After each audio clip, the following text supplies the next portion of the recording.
আমার মায়ের ঘরে যাওয়ার আগে অনুমতি লাগবে, আনা খাদিমুহা, আমি তো তার খেদমত করি, মায়ের ঘরে যাইতে অনুমতি লাগবে। বিশ্বনবী বললেন নাম ইস্তাযিন আলাইহা, হ্যাঁ অবশ্যই মায়ের ঘরে ঢোকার আগে অনুমতি নিয়ে ঢুকবা। সুবহানাল্লাহ পড়বেন না?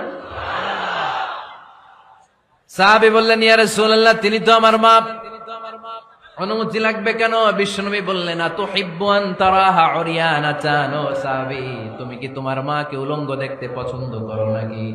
সাহাবী বললেন না, কশিন কালেও নয়, আমি কখনো আমার মারে উলঙ্গ অবস্থায় দেখতে পছন্দ করব না। বিশ্বনবী বললেন তাহলে অবশ্যই অনুমতি নিয়ে ঢুকবা।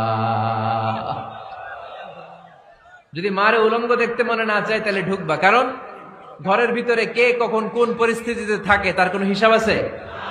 এজন্য সালাম দিবেন, নক করবেন, অনুমতি চাইবেন, তখন নিজেকে নিজে ভিতরে যারা আছে মহিলা হোক পুরুষ হোক সামলে নিবে, গুছিয়ে নিবে, তারপরে আপনাকে ঢুকার ব্যবস্থা করে দিবে, ঠিক কিনা? তাহলে মায়ের ঘরে ঢুকতে হলে যদি অনুমতি লাগে, তাহলে বোনের ঘরে ঢোকার আগে অনুমতির দরকার আছে না নাই?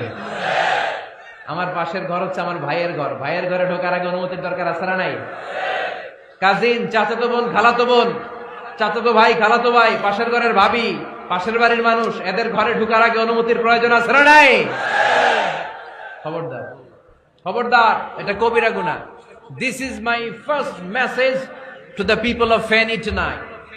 আজ রাতে ফেনীবাসীদের কাছে আমার প্রথম মেসেজ হচ্ছে, কারো ঘরে যাওয়ার আগে অ্যাপয়েন্টমেন্ট নিয়ে যাব, কখন তার সাথে দেখা করব আগে অ্যাপয়েন্টমেন্ট নিয়ে যাব, তারপরে যে দরজার বাইরে দাঁড়িয়ে পারমিশন চাইবো, মানে অনুমতি নিব, তারপরে সালাম দিব, এরপরে ঘরে ঢুকবো।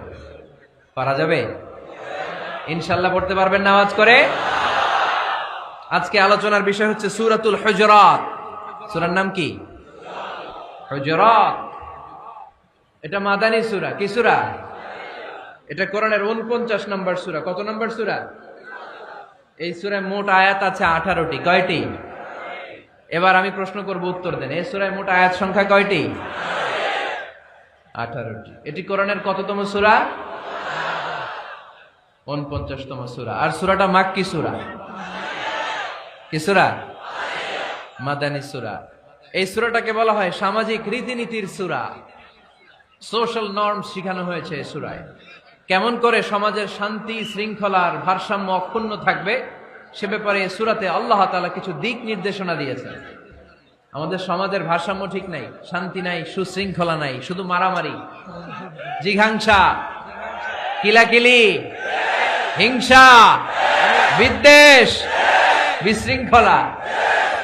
এই হিংসা, বিদ্বেষ, বিশৃঙ্খলা, মারামারির বিপরীতে সমাজের সাম্য, ভ্রাতৃত্ব, ভালোবাসা, সুশৃঙ্খলা আর ভারসাম্য কিভাবে অক্ষুণ্ণ রাখা যায়, সেজন্য আল্লাহ তাআলা এই সূরার ভেতরে 10টা গাইডলাইন দিয়েছেন।